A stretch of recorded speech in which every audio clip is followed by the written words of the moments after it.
Good morning, everyone.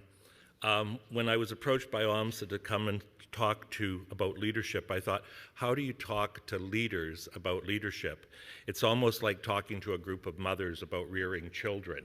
So the challenge is on, but I will do my best. I'm going to set my remarks in the context of the AODA, but what I'm really hoping to parlay to you is some things that you need to think about as leaders as our province evolves and changes. Currently, about 1.65 million people in Ontario have a disability, which represents about 1 in 7 people. By 2036, this number will increase to 1 in 5. Basically, if you think about it in Canadian terms, we're talking the combined populations of Alberta, Saskatchewan, and Manitoba. Our population is aging, and by 2017, folks, which is right around the corner, there will be more people over the age of 65 than there will be kids under the age of 14. So the work you're doing as leaders is going to change rapidly. The other thing that's happening, and Mr. Segal mentioned, was about the aging population and the fact that people are continuing to age and live longer. As leaders, what you're going to be faced with is the baby boomers. And baby boomers are educated, they know what they want, and they know how to get it. And later I'm going to talk about the need for consultation and how you do it. But I have to tell you that you will no longer be able to have a focus group of 3 or 4 people in a room and to say that you've had a decision. The internet has put us to the point where literally tens of thousands of people in large municipalities will have and will want to have their say. By 2031, there will be over 6 million people over the age of 55. By 2031, OMSSA will be 80 years old. Your work will look entirely different than it looks today. Accessibility is in fact good for everyone. It simply is a means of giving people of all abilities opportunities to participate fully in everyday life. Very much, Mr. Segal talked about financial. I'm going to talk about actual participation. It's time that we change the discussion from disabilities, which we did for a number of years.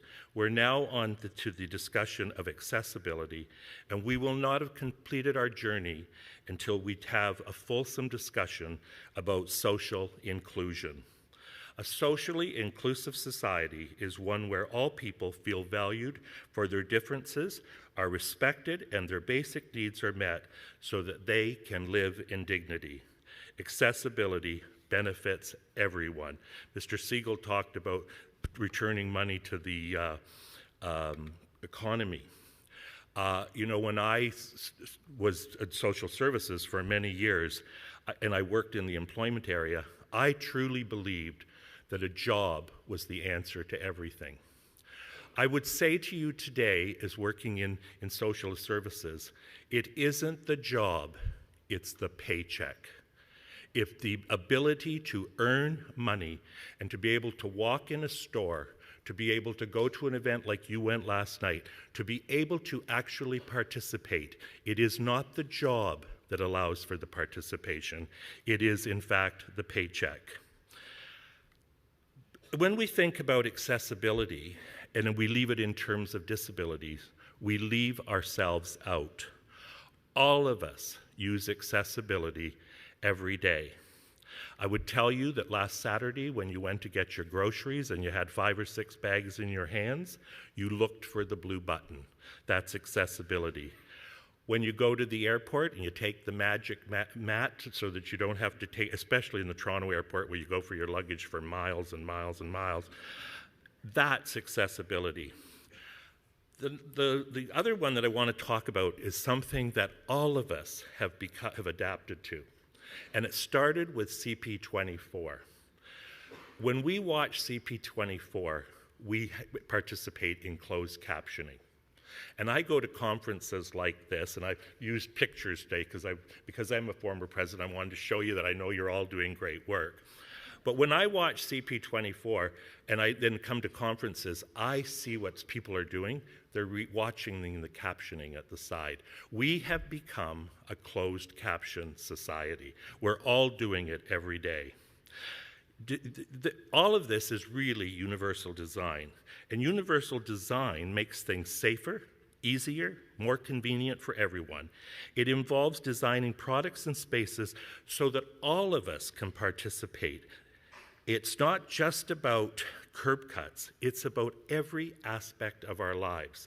My challenge to you, when you go back to your offices on Wednesday or Thursday, unless you're taking a couple of days off, which probably would be what I would do, I would suggest to you that you look with a new eye, to actually look where you see accessibility, and not what it means to the person with a disability, but what it means to you.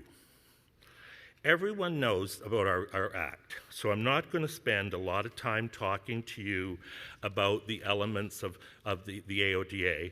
I know that all of you were trained on the AODA, or I wouldn't have come here today. So thank you for being trained and for doing that.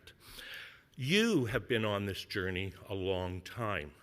You were there with us during the ODA, and you're here with us on the AODA.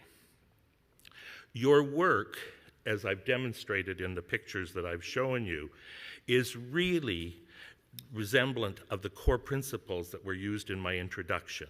We're now going to talk about independence, dignity, integration, and the equality of opportunity, and how bringing these is the best, and how do you bring these about in the best way. As leaders of human services, I want to challenge you to think about consultation. It is absolutely imperative that you consult with your constituents. The best programs in Ontario in any human services are designed from the bottom up. They are not made, the decisions of human participation and social inclusion are not made in Ottawa, and they're not made in Queen's Park. They are made in community centers similar to this one.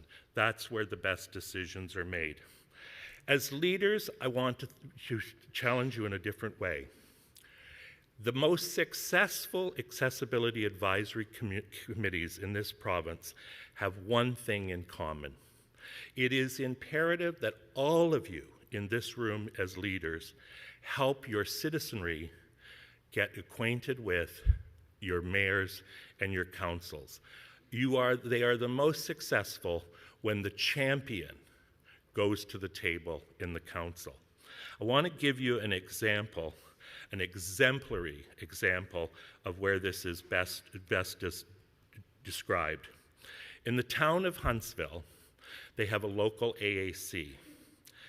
The first thing that they do is when you go to the community center, you know, the G8, the beautiful G8 center that they built in Huntsville, when you go through the door of that center, the first thing you see is a door that says Accessibility Advisory Committee. Imagine the impact on kids 5 years old going into an arena and seeing the word accessibility. It says to everyone in that community, this is important to us. In that community, the person who's their champion is a woman by the name of Deb Kerwin. And Deb Kerwin has convinced, as a citizen, that she sit at the council table, not in the back room. She sits at the table. And when issues come before the council, she comments on whether it's accessible and will meet the needs of the community. This is on Rogers TV. Think of the power of that consultation process. I would say to you, all of you, try to make that happen in your communities where citizens are getting their voices heard. Consultation is the voice that helps transform the lives of people with disabilities and, in fact, drives social inclusions. as small, if you're a large municipality, over 10,000, you have to have an AAC. I would say to you, take your local advisory committee and see where else there's synergies. In my opinion, the first place to start for all of you is matching age-friendly communities with accessibility advisory committees. The dialogue of those two groups will push your community agenda miles. If you're a smaller community and don't have a local AAC, it is incumbent on you as leaders to have some way for people to express their voice. A really great example in southwestern Ontario, where there are a number of communities in Huron County that don't have the size to have an AAC. They have an informal network and in fact have decided that if you're a person living in Clinton, you should have access to the same services, the same program delivery as if you were in Goderich. Another great example of from the down up, where the community decided on how their community would look. I want to talk about, to give you some examples on each of the standards within the AODA and how they reflect leadership and how they reflect change. The customer service standard, the best example I can give you is the stopgap initiative in Ontario. I don't know how many of you are familiar. I'll tell you how you're familiar with it.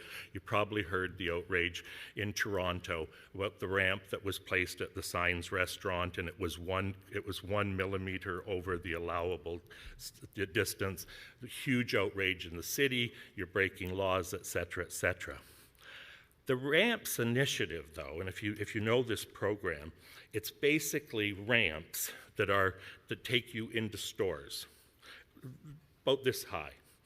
They're always bright, huge colors, and there's a reason for that, and I'll get into it in a minute. But the ramps are really not about accessibility. The ramps say to people in the community, you are welcome. You are welcome here. You are welcome to participate, to shop, et cetera, et cetera. That program that started by a fellow who happens to be in a wheelchair is now in Prince Edward Island, 5 cities in British Columbia. It's part of Hamilton in the Barton Street area, which is close to where the soccer will be played for the Pan Am Parapan Games. But it is an example of one man's idea that generated because he knew that customer service was a key to social inclusion. The next one I want to talk to you about is about the standard for employment and employment. Employment, and I said to you before, it isn't just the job, it's the paycheck. But the truth is, and here's the challenge for you, and I don't need to tell this group because I know you've been in the trenches in Ontario Works and ODSP employment for years, but you have another challenge in your communities that I want all of you to think about and to face. Currently in this province, there are 46,000 kids attending college and university who have a disability. They are coming out of university to the rate of 3 times more likely to be unemployed than their able-bodied counterparts. As an aside, I want to tell you, if you're a person in this province and you are blind, you have a 70% chance of being unemployed. Kids who go to university with disabilities, and this is the thing I want you to think about, kids that go to university with disabilities, on average, take 5 years to get a degree that able-bodied kids take 4 years for. Therefore, the cost of their education, now it's not totally on tuition because the tuition gets modified, but they spend 5 years on lodging, food, et cetera, that kids who are able-bodied don't. And they're coming out at disappointing rates of employment. On the level of employment, and I want you, if there's certain things in a presentation I want you to remember, I want you to remember this, and it comes from something that David Onley says. If you're a person with a disability, you're 3 times more likely to be unemployed than employed. The unemployment rate currently is around 7 to 8%. So that makes it, for a person with a disability, about 24%. And I can tell you it's much higher than that, but let's use that as a figure. In the Great Depression, the unemployment rate was 25%. If it's 25% in the Great Depression and we were outraged as a society, this is my challenge to you as leaders, why are we not outraged that people with disabilities are at an unemployment rate of 25%? So as leaders, take that home in thinking of the programs that you're investing in and creating. I want also to talk about transportation and the enlightening I had in the transportation area. I always believed that a job was the most important thing in life. I now believe the paycheck is more important. I also believe that having a roof over your head was important. But the key to social inclusion is transportation. If you cannot get there, you cannot participate. So my challenge to you as leaders, as you're developing your human services processes, is to always put transportation at the table. You can have all the programs in the world, and they can all be great, but if you cannot get there, you cannot participate. As I close, because I've got the 5-minute mark, I want to leave you with 2 things. One is I want to go back to this issue of the ground-up decision-making. And I want to give you 2 examples to meet the same ends and why they're both effective. In the town of Wasaga Beach, they made a decision to have Moby mats. They are so proud of those Moby mats, and if you've read anything I've written or things we've produced, we always have the picture of the Moby mat, because it really is about social inclusion. It's about being able to get on the beach. You know, there are people who haven't been on the beach with their families or their grandchildren who can now do that. In this town of the city of Sudbury, they decided that their beach access would be big wheeled wheelchairs, et cetera, et cetera. Neither are wrong, neither are right. But what is right about both of them is the community decided on what their community should look like. And as leaders, that's what you have to ensure, that the community decides what their community should look like. And finally, I want to leave you with this thought. I've had the pleasure in my life of working with First Nation communities. And if you know anything about First Nations people, they always come from the place of the positive. And we had a project with them 3 years ago. And their project, and my last message to you is this, their project was called Honoring All Abilities. And as human service managers, I would ask that all of you honor all abilities. Thank you.